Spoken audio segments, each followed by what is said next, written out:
Hariyo. So Bhagwan first explains the path of karma yoga, which modifies to become bhakti, and the ultimate state of enlightenment is that sadbhava sustitihi, abidance in that pure existence principle.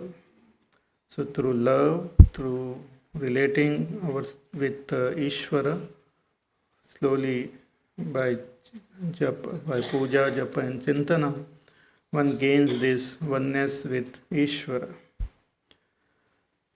And ultimately, oneness with Ishvara means our mind gets absorbed in its source, that is the self.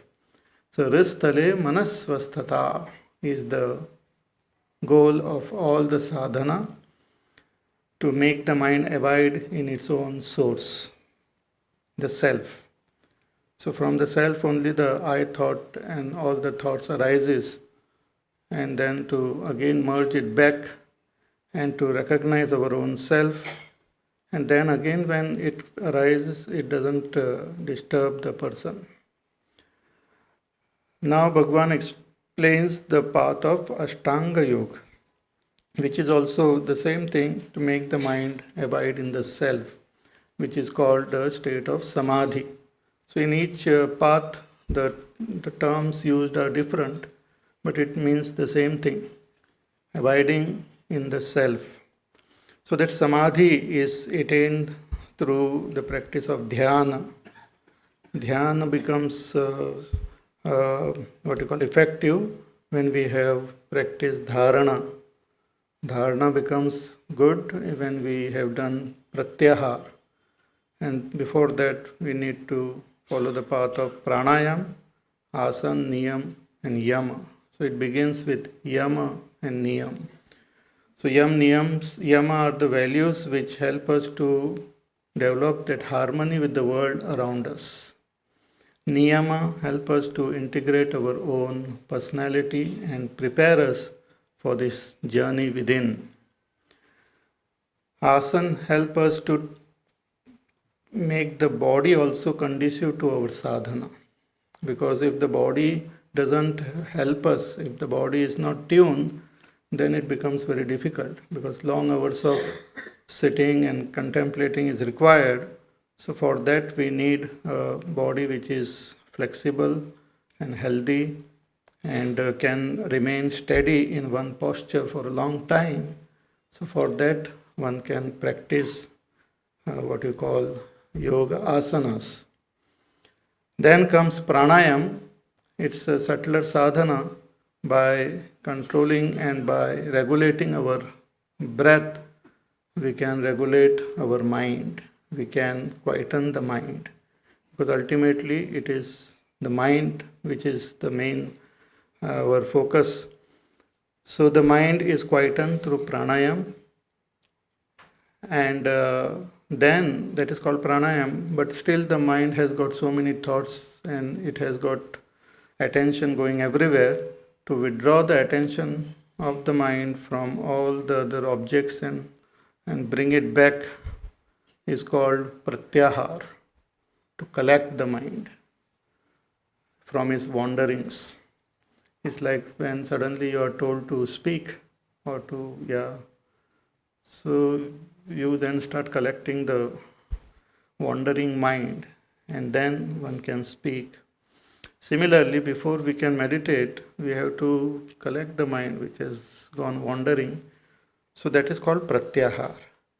Then focusing the mind, attention, all the thoughts on one point, that is our own self, is called dharana. Dharana means concentration. Focusing the mind on one particular point. When this dharana becomes, when it is with effort, then it is dharana. When it becomes effortlessly the mind is focused on the object of meditation, then it is dhyana. And when the mind gets absorbed in that object of meditation, which is our own self, it is called samadhi. In the Upanishad, a beautiful example or analogy is given of a bow and of an arrow getting hit on the target and becoming one with it. So target is that our own self, and the arrows are like our mind. So we have to take one arrow only, not too many. So one thought, single pointed, one thought is directed towards the target, that is our own higher self, and it becomes one with it.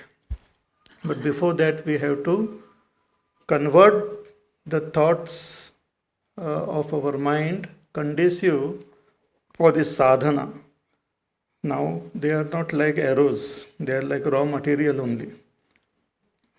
So to convert them into good arrows is the initial sadhana of yama and niyam. And then asana also make it nice shape of the arrow and sharpen it, that is like pranayam, sharpen the arrow. But then you pick up one and put it on the bow and pull that string, that is called pratyahar, ready to shoot, pratyahar. And look at the target and aim that arrow on the target, that is called dharana. And when the body and the what you call hands and all becomes absolutely steady, that is called dhyana. Then you have to just release that one hand which is holding the arrow, and then the arrow goes and hits the target and becomes one with it. That is called samadhi. This is our example. But what happens is that when we meditate on the self, then all the thoughts, they merge into one thought, I thought, and that I thought also merges into that pure existence, which is our own self. So this is the path of Patanjali Rishi, and Bhagwan doesn't discuss the yam, niyam, asan, but he starts his discourse from pranayam, and in his own way explains the path. So let us chant from verse number 11. Vayurodhana liyate manah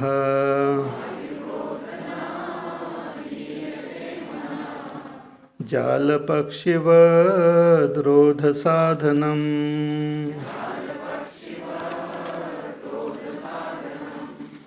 chittavayavaschitkriyayutaha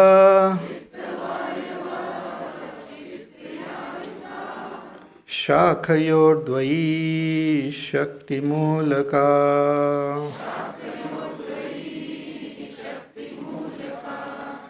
लयविनाशने उभयरोधने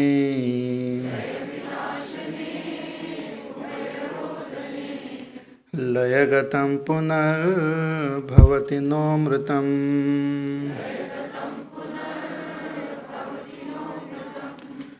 प्राणबन्धनालीनमानसम्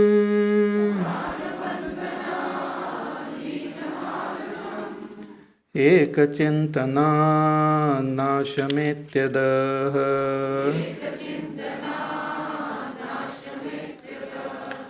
नष्टमानसोत्कृष्टयोगिनः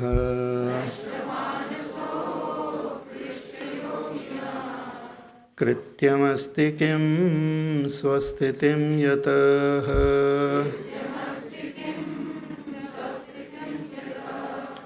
दृश्यवारितं चित्तमात्मनः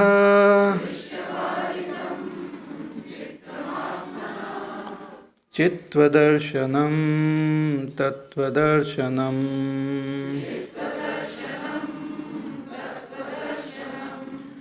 वायुरोधना लीयते मनः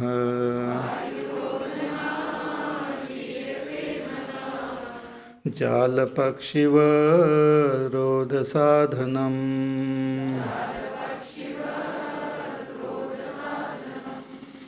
जालपक्षिवरोधसाधनम्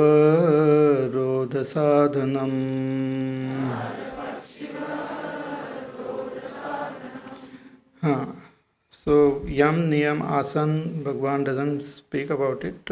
It is one can read and follow that path, or even if one has followed the path of karma yoga, then yam niyam asan is not required because that is included in karma yoga itself.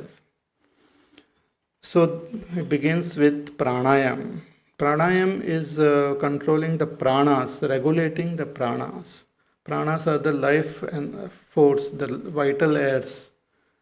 The life in us expresses as the pancha pranas, the five-fold expression of life. It's called prana, apana, vyana, udan, and saman.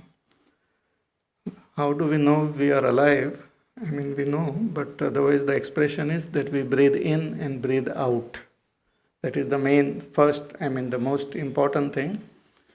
We breathe in and breathe out. So there is that force, life force only, which makes the air from outside to be pulled in and then to be thrown out. Not only the air, then whatever food and all we eat, that is also thrown out. So there is that energy which pulls in, and again another energy which throws things out. So the energy which pulls things in is called prana, and that which throws things out is called apana. So these are the two main important forces of this life. And this throwing out and pulling in, they are balanced. Both of them should be balanced properly. Then that balancing force is called samana vayu. And once that prana is pulled in, things are pulled in, it is then circulated throughout the body.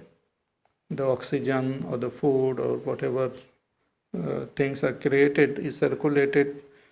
So there is one circulatory force which is called vyana.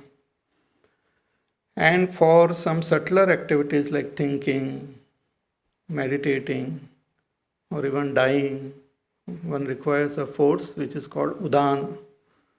Udana vayu help us to die. Udana vayu disengages the pranas as though from this body. Or even in the state of meditation, the udana vayu becomes very helpful. So these are the five vayus or five expressions of pranas. Now we don't have much control over the udana vayu or over the vyana or even on samana directly, but we can have some control over the prana and apana. Breathing in and breathing out, we have some control. So by controlling and by regulating the breathing in and breathing out, we can regulate and control to some extent the other three forces of life. And when the pranas are regulated, the mind also comes under control. Because the mind and the pranas are related, connected to each other. Therefore, when we, depending on the type of thoughts which we have and type of emotions which we have, our breathing also differs. In anger, our breathing becomes little erratic. When we are more peaceful and all, the breathing is more gentle. So breathing and our thinking is directly related. So if we can regulate our breathing consciously, proactively, then we can also quieten the mind. So that is the main purpose behind this pranayam, to quieten the mind. Control of diabetes and all are other purposes. But pranayam is mainly in Patanjali Yoga Sutra. It's meant for quietening the mind. So Vayurodhanat liyate manah. Bhagavan says Vayurodhan, pranayam is Vayu, the breath is controlling the breath, Rodhan. Liyate manah, the mind gets absorbed, mind becomes quiet. Even if we just